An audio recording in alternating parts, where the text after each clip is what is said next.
Welcome, I'm Sean, and this is episode 28 of BL4 Lore, and right now we are walking toward this guy, Amygdala, and we are doing this because we were told a long time ago by Patches to bring this tonsil stone and come check out this place. And he's doing it because he's a bastard, and he's trying to bait us into a trap, which we are 100% going to fall for. And could have fallen for much earlier in the game. But let's check out this tonsil stone. The description of the tonsil stone reads, a lattice, deformed rock, or perhaps a meteorite. Appears useless, but possesses some odd gravitational force that prevents its riddance. A dubious soul once said, step lightly round to the right of the great cathedral and seek an ancient, shrouded church. The gift of the Godhead will grant you strength. So what is this tonsil stone? Is it literally a Godhead? Could it be a petrified, maybe young Amygdala head? And where does it come from? Was it brought from the nightmare by Patches? Amygdala? There's a few theories. One, in a recent discussion I had on Twitter with a guy who makes some great YouTube videos, including a similar series to BL4 Lore, Wacky. In a recent discussion about this topic, he offered up that perhaps the tonsil stone fell from the nightmare into the waking world, similar to a mermaid lady we will soon check out. But right now, let's see where this tonsil stone takes us.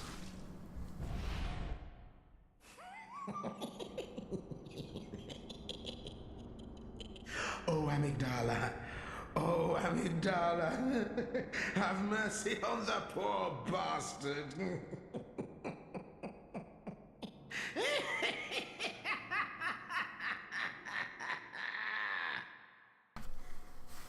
And we find ourselves in the lecture hall, adrift in the nightmare.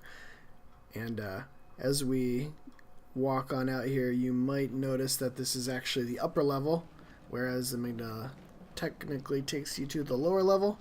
But through the magic of video editing, I found my way back up here to just take a look at a couple more things as I make my way down through to give this a proper overview.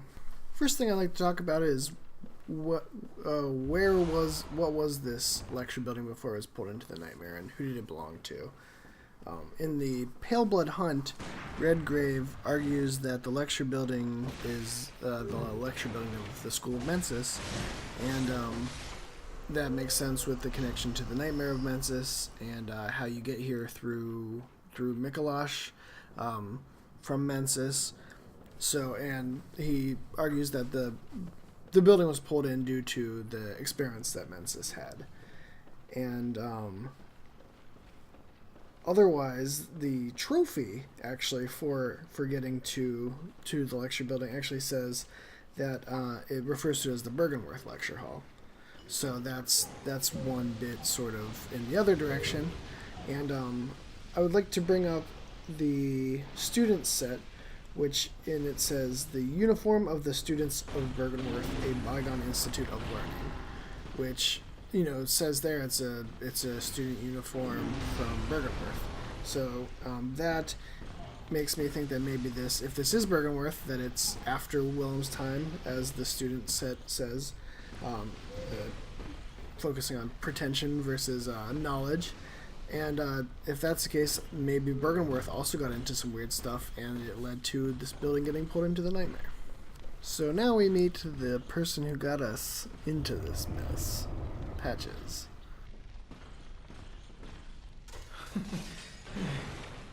Oh, this cannot be. You cannot be. Oh, how did this come to pass?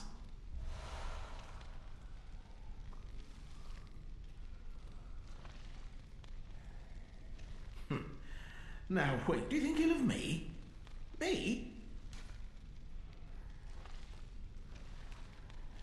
Oh, it pains me to hear it.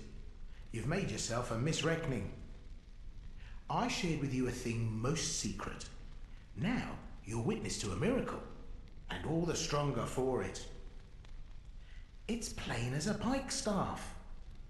Now, say in my heart, you were as a lamb to my God. Well, you weren't to know, and it wasn't for you to know. All's well that ends well, I say.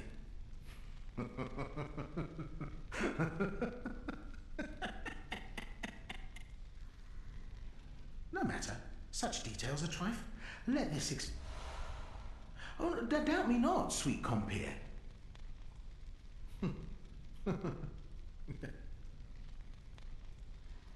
Ah, my apologies, but I feel a profound thought occurring on the good grace of a certain God and the way he meted out his love.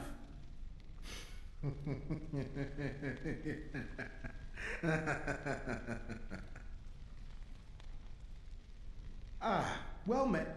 My apologies. On the good grace of... And with that dubious laugh, we have Patches, who will later kick us into a pit of poison if we let him. So, but all's well that ends well. So, regardless of if it's Bergenworth or Mensis, this whole area suggests that they're getting very close in discovering like the ultimate way of transcendence, as we find with our character with the third ending. In the lecture hall, we find a bunch of notes. Master Willem was right. Evolution without courage will be the ruin of our race. 3 third chords. The nameless moon presence beckoned by Lawrence and his associates. Pale blood. Hunt the great ones. Hunt the great ones. In something I wrote, Guarding the Eldritch Truth, I argue that they're getting so close to puzzling out this how to transcend that that's what got the lecture hall put into the nightmare, possibly by Rom to guard the truth. Because, I mean, taking these things separately, maybe they didn't put the whole thing together, but there are all these notes that basically direct the player what to do, and if we can puzzle it out from these notes, then it seems that Bergenworth, Mensis, whoever was also close to figuring that out. And regardless of if it is Bergenworth or Mensis, there still seems to be activity here with the church giant, and we'll see in the Nightmare Frontier there's still like hunters about. So I think there's still people coming through this place, and that's why it's hidden away, because it contains dangerous knowledge. And who better to do that than Rom? So let's take a look at the key that I just picked up. And it says, key to the lecture theater in the lecture building. Today the 2-story lecture building is adrift in the nightmare, but once it was a place of reflection where scholars learned of history and archaeology. Perhaps it still is, as the students in the lecture theater appear to await the return of their professor. So that description there is something that in Let's Talk Lore, Aegon of Astoria posits that the lecture building could be a snapshot in time based upon the final line, the students in the lecture theater appear to await the return of their professor. Almost as if this nightmare that it was pulled into is sort of the snapshot of right when it happened, and maybe even these students aren't aware at this point because time doesn't work the same way. So I think that's a very interesting idea, especially as we continue to look at the nightmares and perhaps think of them as a snapshot in time, sort of pulled from its context. Alright, let's go have a little peek around on this look. And one other thing I'd like to mention is that I've been debating about, how this lecture building got here, who it belongs to. But in that same Twitter discussion, actually, with Wacky, Dr. Faust is Dead, who also runs a excellent YouTube channel, which I will link. He argues that he thinks it's not an accident at all that the lecture building is in the nightmare, and that it was intentionally drawn with the goals of Mensis. It seems very possible that could also be the case, that they were trying to get this building into the nightmare as a sort of a stepping off point for further exploration into the frontier and beyond into the nightmare of Mensis. couple of red jelly, which is the most disgusting way to describe a fetus. Some chalice materials. So, more evidence of rituals, which sounds very Mensis, especially with the babies. But then again, there's a bunch of eyes all over the place, and that's definitely something that Bergenworth's interested in. I have to say, the architecture, very strange with these dead-end corridors, the fact that you seemingly can't get up and down except for a ladder, which is real unfriendly. Alright, and here's all the waiting students of the lecture theater.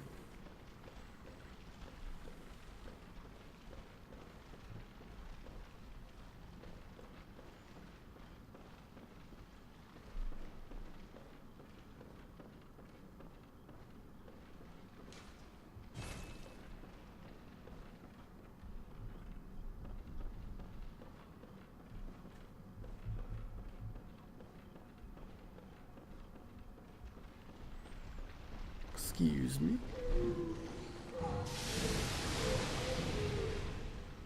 Say it, don't spray it. Alright, now it's time to go to perhaps my least favorite area in the game. Hello, Nightmare Frontier. And I'd like to clarify, there's some interesting sort of lore stuff going on. I just don't like the mechanics of bunch of poison and shit. So, the Nightmare Frontier. What is this place? A popular theory is that the Nightmare Frontier is a reflection of the lost land of Loran, which is which we sort of visit in the form of a chalice dungeon. But this could also be sort of as I mentioned that Aegon was talking about, as a snapshot in time. This could be a snapshot, nightmared version of Loran, right before it totally fell. And looking around here a bit, you can see some sort of like masts, which are theorized to be the masts from the fishing hamlet. Sort of giving to this idea that the nightmares are actually sort of vertically aligned with each other. And actually, toward that point is in the distance, up there, you can see the Nightmare of Mensis as being above the Nightmare Frontier, just adding to that idea that the nightmares are stacked. So even though I mentioned that this place could be sort of a reflection of Loran in its nightmare form, there's other theories, and one is presented by Wacky in his Bloodborne 1 Bro Lore run. So as I mentioned, similar sort of idea to mine, and with my BL4 Lore, definitely worth checking out, because he has some good theories. And one of them is that he thinks that the Nightmare Frontier is actually sort of a place of experiment for Mensis, and watch that video for how he ties it together. But there's obviously a lot of connections to Mensis, and it makes sense that between that and sort of some of the animals he goes to describe, that this could also be a place where Mensis did experiments. But to get back to the things currently attacking me, these are the Loran Silver Beasts, which is a point in favor, I think, of this being Loran. But and these are definitely a Lovecraft reference, and check out the linked JSF video where he goes over the nightmare fauna. And these are sort of like the Gugs from Lovecraft, but not quite. You know, they have a few references, but everything in the nightmares is sort of a mix of Lovecraft references as far as these enemies go. So in a video by Mitch L, where he talks about Loran and the Thumerians, linked below, going on the idea that if this was Loran, or just generally this feels like a good place to talk about Loran, as I won't be showing it. I won't be exploring it in this playthrough. For some reason, I always thought of Loran as being like a Thumerian civilization, but I guess the fact that it's, if this is Loran, it's above ground, and except for maybe late stage Thumerians, they were generally known for being underground. But I liked this idea that, so if this is Loran and we get the Ailing Loran chalice at the end after we defeat Amygdala, I like this idea that I don't know what you call them, the people from Loran, that if they were humans who came after the Thumerians, that they were exploring, that it looks similar to the Thumerian labyrinth, because all the labyrinth is the Thumerians, and it's this, Loran is sort of put as this connection to Yharnam in that they had a scourge of the beast, and that they fell as a result of the scourge, similar to what's happening to Yharnam right now. And this idea that they also explored the Chalice dungeons, and maybe they went through an even more similar process than it is initially led on. So just this idea that Loran is a real echo of what's happening with Yharnam and Bergenworth in trying to experiment with the old blood.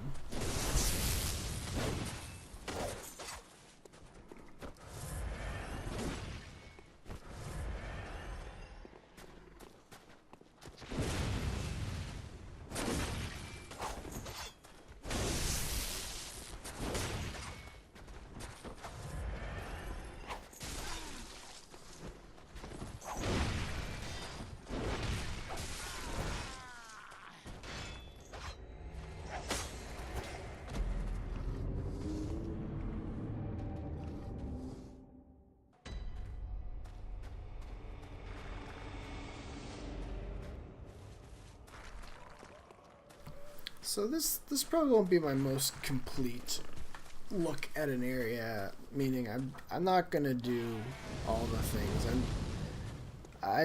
This place, visually, I find it kind of bland, even though it has some cool imagery, but there's just everything about it. I'm trying to get through it while still talking about some of the cool lore stuff. But you can go fuck yourself.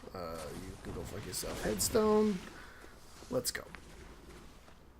So if you look down over to the left, you can see these sort of squid things, and even though I'm not getting too close to them right now, inside their mouths is like messengers.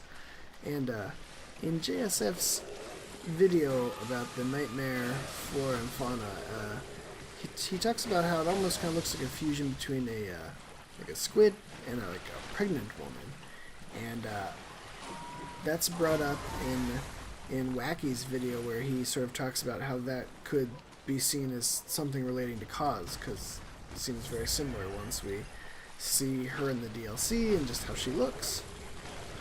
And so these are the giant lost children, and they, as mentioned previously, they're sort of this Lovecraftian mix between ghouls and ghasts, basically. And you can find more about that in JSF's video. But let's talk about some winter lanterns. So the winter lantern, as you just saw a glimpse of, they get their name from the Hazuki plant, which is also known as the Japanese lantern plant. And the seeds of this plant are used in the Bon Festival to help guide the deceased by being placed in paper lanterns and floated down a river. So, what does this have to do with the winter lanterns? Well, they're definitely helping me become deceased, especially with the goddamn frenzy. But yeah, beyond looking kind of similar to the winter lantern plant, I guess there's some thematic sense with them being this thing that is sort of a guide in these nightmares, which the nightmare, has a lot to do with sleeping and slumbering, which in the Bloodborne world is not that much different from death, really. So I guess it makes sense from that standpoint, but then there's this larger question of the design of the winter lanterns, why it looks like a mix between the doll sort of covered with this like messenger brain. And I guess the common idea of why these elements would be chosen is that they're both like a twisted nightmare image of two of our like most helpful, two of our biggest allies in Bloodborne, which is the messengers and the doll.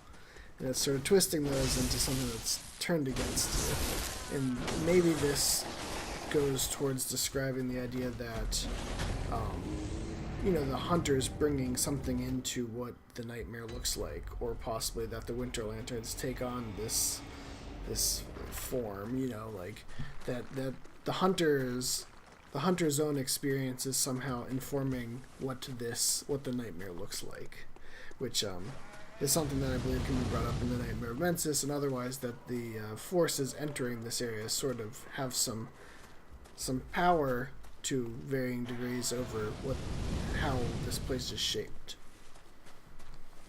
And to bring up this Twitter discussion I keep bringing up, which, if you follow me on Twitter at the Lore Hunter, we spent like 3 days, a bunch of us, just talking about Bloodborne lore, and it was a great time. Many people there do a lot of cool Bloodborne content, and everybody there had great ideas. So check that out if you can find it or figure it out. Some pretty good stuff came out of that. And one of those things is, in that discussion, we were talking about the Winter Lanterns, and Dr. Faust is dead. Check out his YouTube channel once again. He thinks that Winter Lanterns might be dolls who were killed by the hunter, which makes a sort of sense. His argument is that, like, when you kill the doll, she resets, uttering some of her opening dialogue to you. So maybe that's a different doll, and the dolls who were killed by the hunter end up in the nightmare, where they become these twisted versions that are now against you. And that's a fun idea. So I wanted to bring that up as just sort of an evocative way of explaining the look from a sort of lore perspective. So now if we can just get through this goddamn poison hellhole that is the Nightmare Frontier. Yeah, it's just another idea too I've been rolling around with in my head is that there's this I'm gonna butcher this so bad, but I think it's a Buddhist sort of idea about corruption, and this idea of like contamination, and one big theme that comes up there is still water. And I noticed in the nightmares, including here, this big poison swamp is essentially a bunch of polluted still water, and the term is the idea is I think it's kegare. I hope I'm pronouncing that right, but this definitely comes up in the DLC quite a bit.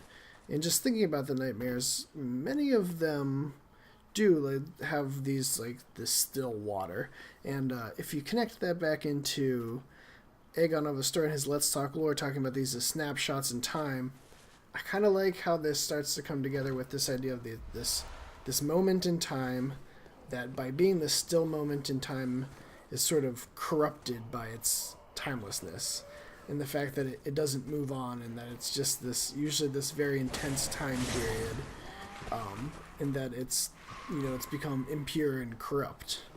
So I like that idea because it seems to play well into what the nightmares feel like. So just thematically interesting, and just keeping that idea in mind moving forward with the DLC.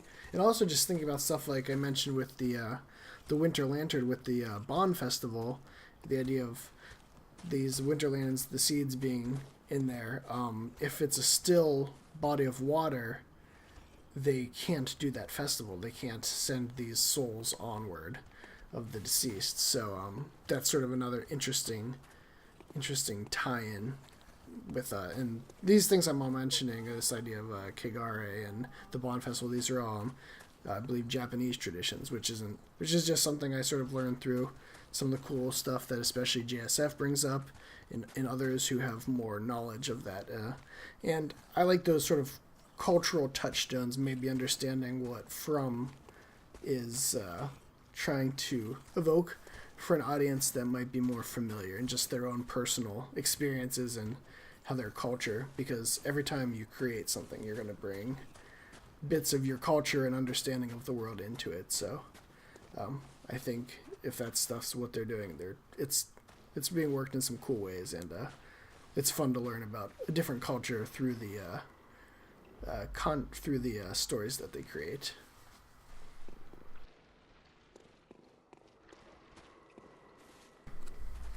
I'm almost to getting the shortcut to Amygdala, so I can do the run to Amygdala without having to go through a bunch of stuff. So that's Amygdala's arena. So we just have to get to this elevator without dying. Enjoy headstones as bridges. It's pretty cool.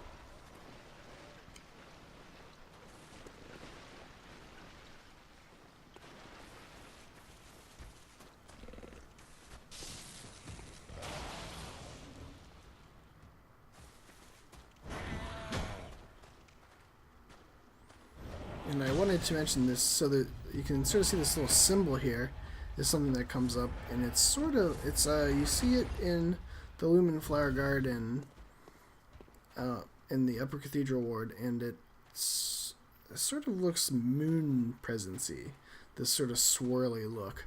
So especially if you're dealing with Loran and their connection with the Scourge of the Beast, it's and how that they may have, pale blood and stuff like that. It's interesting to think about what that could be saying.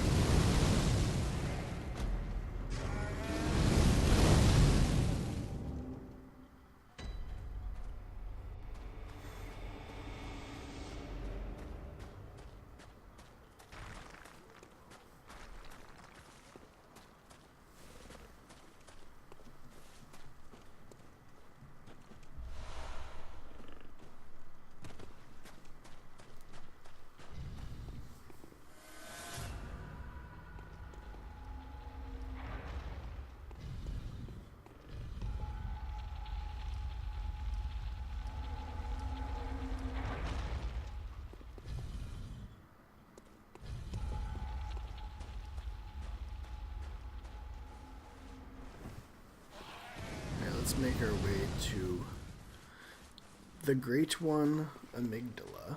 And coming up this fight, nervous because I think I got the fight under control, but you never know on BL4 compared to, especially at this point in the game. Usually I come to the Nightmare Frontier when I'm pretty far along, so hoping it goes pretty well. Sort of get myself into a bad position here, and I pay for it real fast.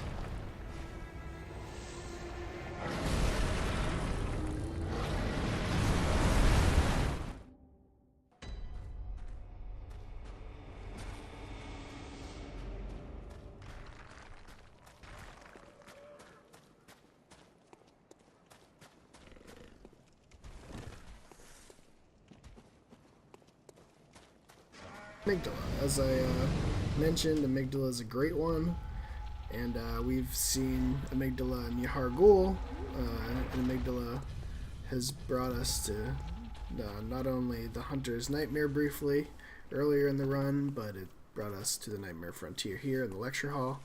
So, Amygdala is a great one, but this is the only time where we see a great one where there's more than one of it, and Redgrave suggests that Amygdala collectively form a great one. Individually, Amygdala is a great one sort of species. And so getting into this fight, now that I'm not in a terrible position, my strategy for this whole fight is sort of to hang out kind of in the back here behind the tail and bait this attack, and when I can hit the head, and pretty much repeat. I mean, I fought Amygdala a bunch of times during the Defiled Chalice and other playthroughs, so figured just approach it the same way and just see how that goes. You can sort of prepare a charged attack as Amygdala's coming down so that you can get as much damage as possible in. And really, if you hang out here, it's mostly blind spots. You just gotta watch out that you're not too close, also that you're not too far away, and Amygdala will keep stomping and sort of swinging its arms, but it'll never really hit you, and eventually it'll jump. So...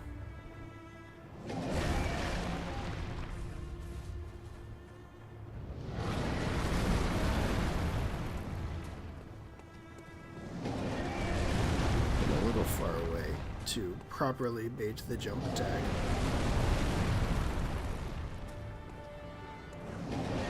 The toughest part about this tactic is just making sure you don't get Amygdala too close to it. Because then you'll be too close, you'll get hit by arms and whatever other shit Amygdala's swinging around.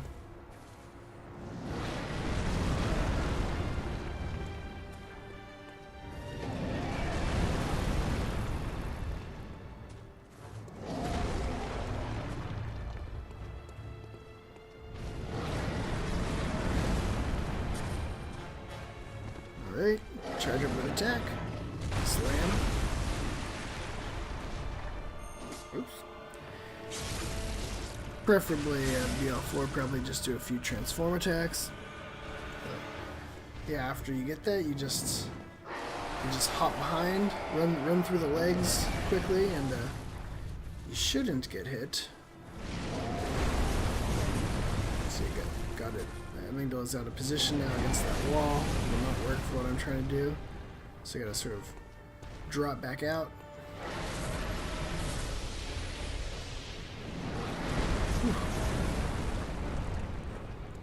Alright. See, if you just stay right in place. I've very rarely gotten hit.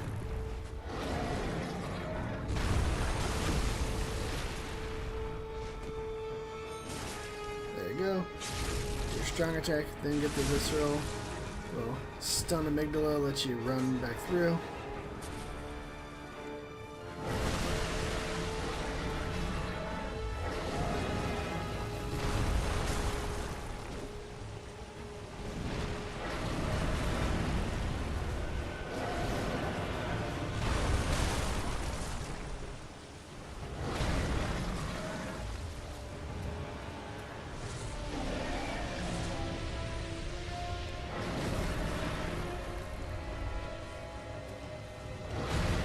Beautiful blood wings.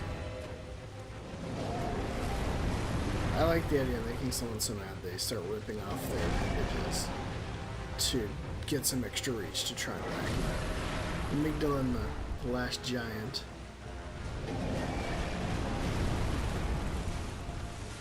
It's a real depth of emotion. And there you have it.